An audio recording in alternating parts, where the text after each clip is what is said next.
السلام عليكم ورحمة الله وبركاته. رجعت لكم تاني في وصفة جديدة، والنهاردة هنعمل مع بعض ان شاء الله سمك مقلي وسمك صيادية. السمك المقلي انا تبلته، عملت له تتبيلة توم وفلفل وملح وفلفل اخضر وكمون وشطة خضراء وكزبرة خضراء ومعلقة صغيرة كركم، وتبلت بيها السمك بقاله فترة متبل. معايا تقريبا 4 بصلات كبار عشان الرز الصيادية، الرز الأحمر والسمك الصيادية. السمك ده شبار أو بلطي على حسب المكان اللي هيبقى فيه السمك ده. معايا زيت وملح وفلفل، دي كل الحاجات اللي هنبدأ بيها الأكلة بتاعتنا النهاردة. هنبدأ بقى نحمر البصل بتاعنا، هنديله لون حلو كده. طبعا بيبقى لون غامق مدموج لونه بني كده، بس ما نصبرش عليه لغاية ما يتحرق.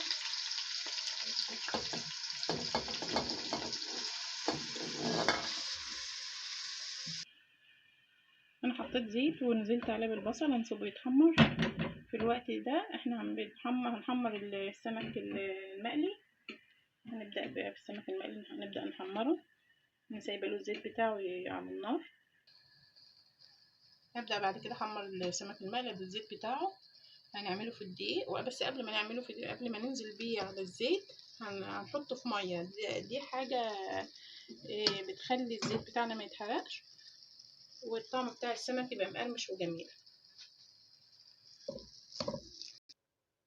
هبدأ اعمل السمك بتاعي في الدقيق.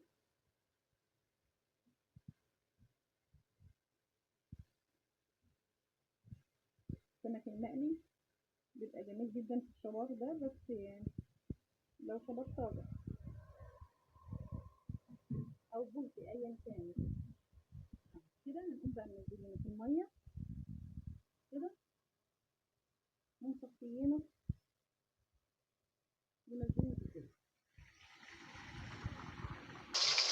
عملت في الدقيق في المية صفي وفي الزيت.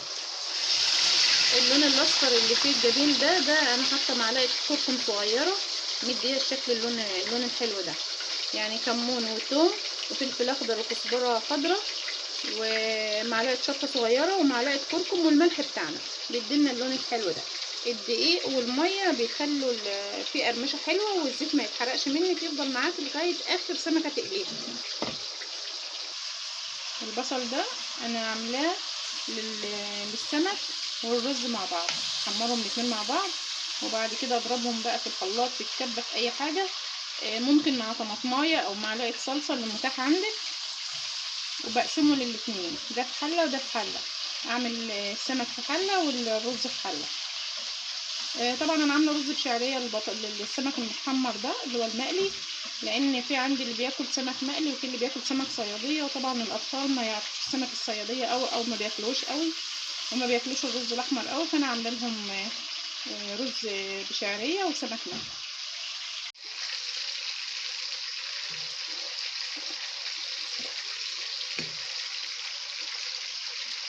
البصل بتاعنا اهو هيبدا ياخد لون،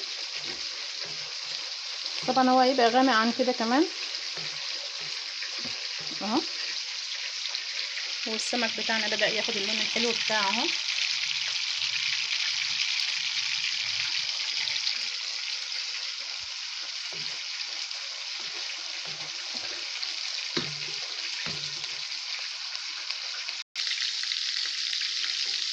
كده خلاص البصل بتاعي اخد اللون اللي انا عايزاه. هطفي عليه النار واسيبه يهدى كده عشان اعرف اضربه في الخلاط او في الكبه وابدا اشتغل بيه. خليكم معايا. في نفس الحله اللي انا حمرت فيها البصل هنزل بمعلقتين 3 كده من البصل، والحله الثانيه كده للرز وكده للسمك. احط عليهم ميه وابدا اشتغل.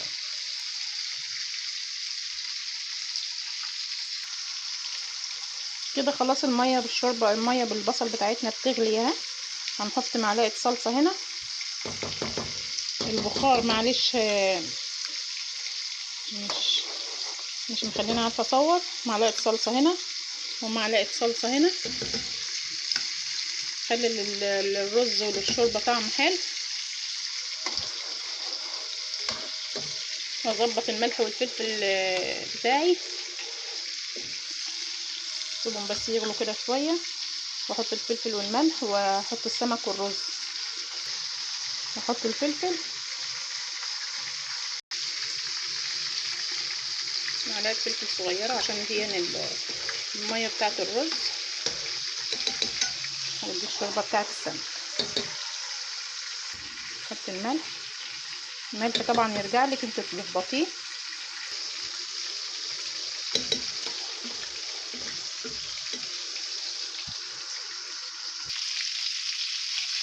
هنزل بالرز بتاعي،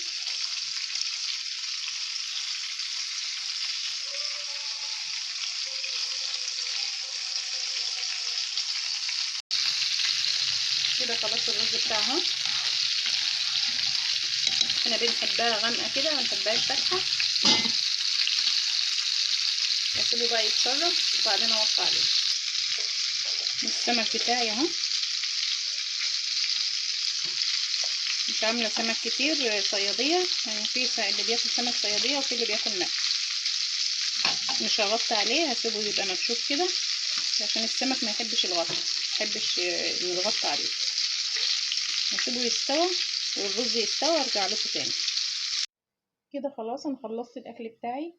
السمك المقلي اهو لونه جميل جدا ما شاء الله. الكركم عامل له لون حلو ومقرمش ما شاء الله اهو. معايا السمك الصياديه والرز الاحمر او الرز الصياديه والشوربه والرز بشعريه. وده الاكل بتاعنا النهارده. لو عجبكم الفيديو فعلوا الجرس واعملوا لايك واشتراك للقناه عشان يوصلكم كل جديد، وابقى معاكم دايما. باي باي.